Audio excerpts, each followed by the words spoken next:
100 గ్రాముల సీతాఫలాన్ని తీసుకుంటే మనం తినే పదార్థం ఉంటుంది కదండి, గింజలు తీసేయాలి, తొక్క తీసేయాలి, లోపల గుజ్జు ఏదైతే ఉందో అది 100 గ్రాములు తీసుకుంటే 71 గ్రాముల నీరే ఉంటుంది.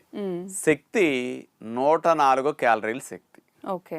సపోటా, మామిడి ఇవన్నీ చాలా తక్కువ సీతాఫలంతో పోలిస్తే.